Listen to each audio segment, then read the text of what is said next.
Bienvenue à tous dans l'invité de la rédaction sur Medi 1. Offrir aux défenseurs des droits de l'homme la possibilité de mieux se familiariser avec les nouvelles normes et lois, mais aussi de renforcer leurs capacités afin de mieux défendre les droits de l'homme, tel est l'objectif de la 5e session internationale des droits de l'homme, initiée à Abidjan du 25 au 30 octobre dernier. Et pour en parler, nous recevons Magloire Ndéhi, il est chef du bureau de la Fondation Friedrich Naumann en Côte d'Ivoire, co-organisatrice de la 5e session internationale des droits de l'homme. Bienvenue Magloire Ndéhi. Merci beaucoup Thomas. La Fondation Friedrich Naumann travaille, on dira, de façon essentielle sur les libertés. Oui. Parlant des libertés individuelles et collectives, est-ce que c'est l'unique responsabilité des États ou la responsabilité des hommes, des individus est engagée? Oui, les deux à la fois, mais principalement les États. Donc, le simple fait d'être un être humain, nous sommes nés avec des droits qui sont inhérents à notre personne, le simple fait d'être un être humain. Donc nous naissons avec des droits et des libertés. Mais ces droits et ces libertés doivent être garantis, doivent être protégés. Et les individus ont créé des institutions qu'on appelle l'État. L'État a donc pour vocation, ici dans le cadre, de protéger ces droits et ces libertés que l'être humain les a, le simple fait d'être un être humain. Donc ce sont les États qui ont pour mission de garantir ces libertés.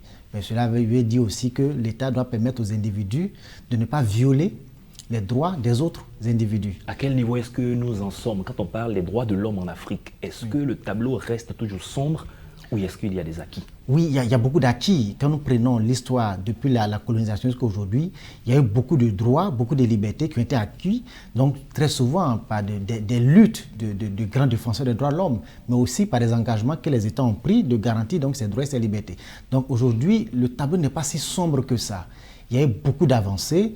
Si on prend le cas de la Côte d'Ivoire, ces dernières années, il y a eu beaucoup d'avancées en matière de ratification, en matière de protection des défenseurs des droits de l'homme, mais des droits de l'homme en général. Donc, le tableau n'est pas si sombre que cela. Il y a eu beaucoup d'avancées, c'est encouragé. Nous l'avons dit, en octobre dernier, vous avez organisé ici en Côte d'Ivoire la 5e session internationale des droits de l'homme. Quel était le contenu? Alors, peut-être c'est de rappeler déjà le contexte de cette session internationale. Alors, la Côte d'Ivoire sort de crise en 2010-2011. Et on se rend compte qu'il y a beaucoup de violations des droits de l'homme qui sont présentées dans ces années-là avant donc, la crise post-électorale. Donc, la Fondation Naumann a décidé, avec ses partenaires, la Fondation René Cassin, le Conseil national des droits de l'homme, de mettre en place un programme de formation internationale pour renforcer les capacités des défenseurs des droits de l'homme. À l'intérieur des défenseurs des droits de l'homme, souvent on les limite par les militants des ONG. Non, il y a les avocats, il y a les magistrats, il y a les huissiers. Donc il y a tous les acteurs du monde judiciaire, du monde de la justice, mais aussi de la protection des droits de l'homme. Et la Fondation a décidé de leur offrir donc une formation de très haut niveau. Parce qu'en temps, la Fondation Friedrich Naumann donnait la possibilité à certains d'aller en France pour se faire former, on donnait des bourses. Mais là, maintenant, nous avons délocalisé la session. Donc, depuis 2012, nous organisons cette session. Nous avons eu un temps de pause autour des années 2016, là, oui. Et cette année, nous avons repris la session. Donc, c'est une session délocalisée de la Fondation René Cassin. Donc, cette session qui se tient à Strasbourg, que nous avons délocalisée cette année, le thème, c'est les défenseurs des droits de l'homme et la justice internationale. La Côte d'Ivoire, ces 2 dernières années, vous avez vu, nous avons fait recours à plusieurs juridictions internationales. Il y a eu la CPI, la Cour pénale internationale. Il y a eu la Cour de justice internationale, le conflit entre la Côte d'Ivoire et le Ghana. Oui. Il y a eu également la Cour africaine des droits de l'homme et des peuples, également la CEDEAO. Donc ces dernières années, on s'est rendu compte qu'il y a eu beaucoup d'affaires de la Côte d'Ivoire qui sont retrouvées devant les juridictions internationales. Il était important de former tous ces militants, mais aussi ces acteurs de ce monde judiciaire-là, à comprendre les différents mécanismes de protection des droits de l'homme en la matière et comment les saisir. Comment saisir la Cour internationale de justice, comment saisir la Cour pénale internationale, comment saisir donc ces différentes juridictions. Donc le contenu de cette formation de très haut niveau qui a réuni des formateurs qui viennent d'Europe, mais aussi d'Afrique, de former ces différents acteurs des droits de l'homme pendant une semaine. Ils ont été formés sur le système international de protection des droits de l'homme, sur le système africain de protection des droits de l'homme, sur les mécanismes de protection des défenseurs des droits de l'homme, mais aussi sur les différents mécanismes, les différents outils, les différents instruments de saisine de ces institutions internationales.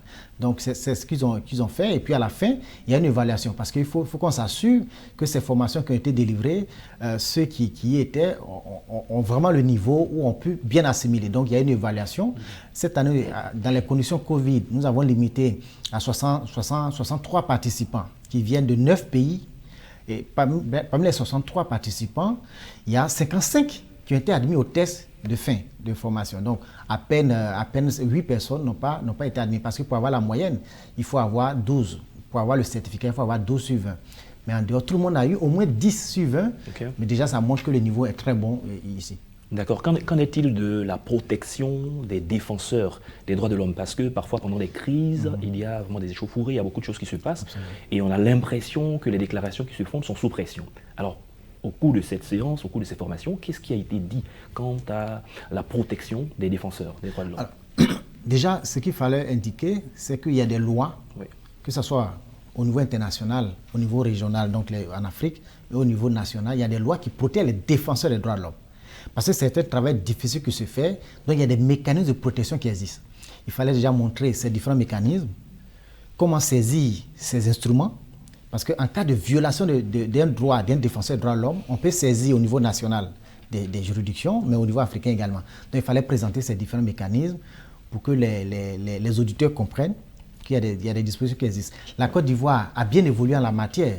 En 2014, donc pour une première, la Côte d'Ivoire a pris une loi qui protège les défenseurs des droits de l'homme. Donc c'est la loi de protection des défenseurs des droits de l'homme. En 2017, il y a eu un décret d'application de la loi. Et il y a cette année, l'avant-dernier Conseil des ministres, il y a eu une communication au Conseil des ministres comme quoi il doit avoir un instrument, un mécanisme interministériel, donc il va réunir le ministère des droits de l'homme, le ministère de la justice, le ministère de la sécurité, le ministère de la défense, pour mettre en place un mécanisme d'opérationnalisation de la loi et du décret. Donc il va permettre davantage de protéger les défenseurs des droits de l'homme, mais surtout leur donner des voies de recours au cas où leurs droits sont violés, comment saisir les institutions nationales pour faire droit à leurs réclamations. Est-ce qu'il y a des attentes vis-à-vis des pays qui ont pris part à cette 5e session? Déjà, ce qu'on attend, c'est de pouvoir multiplier cette formation, de pouvoir diffuser dans leur pays ces informations qu'ils ont reçues, ces formations qu'ils ont reçues, mais aussi de les appliquer. Parce que bien souvent, les défenseurs des droits de l'homme, il y a beaucoup d'évolutions, donc il n'y a pas de mise à jour. Donc de pouvoir mettre à jour les informations qu'ils avaient et de pouvoir les appliquer dans leur pays et de continuer leur travail de promotion des droits de l'homme. Est-ce que les retours sont satisfaisants quant aux autres sessions qui ont été organisées pour l'impact dans les différents pays? Est-ce que vous avez des retours positifs? Déjà, à la fin de la session, nous avons fait une évaluation qui permet de voir le niveau de satisfaction des participants. Nous avons interrogé tous les participants, leur niveau de satisfaction. Quasi totalement des participants sont très satisfaits de la formation et leur enthousiasme de pouvoir répliquer ces formations dans leur pays à leur retour. Certains sont encore là, mais d'autres doivent partir. Tout le monde doit partir cette semaine, mais ils sont très satisfaits et je pense que nous, en tant que fondation, on se réjouit de ce qu'ils ont appris et ils doivent pouvoir appliquer dans leur pays. D'accord. À l'attention des populations, une personne qui est victime de violation de ses droits, quelles sont les procédures de saisine? Qu'est-ce qu'il faut faire? Alors, peut-être qu'il faut différencier. Il y a les violations de ce qu'on appelle les droits communs. Ouais. Donc, il y a les juridictions qui existent, donc ce qu'on appelle les tribunaux classiques qui existent. Donc, si quelqu'un se sent victime de violation de son bien, de ceci, il peut saisir les juridictions. Maintenant, pour ce qui concerne les droits de l'homme, déjà, l'État de Côte d'Ivoire a mis en place un instrument qu'on appelle le Conseil national des droits de l'homme, qui peut connaître des situations de violation des droits de l'homme. Donc, en matière s'il y a des situations comme ça, ils peuvent saisir le Conseil national des droits de l'homme qui va faire des enquêtes, qui va évaluer la situation et puis demander aux réparations qu'il faut. Mais il y a d'autres instruments. Dans le cas même de la formation que nous avons eu le Conseil d'État.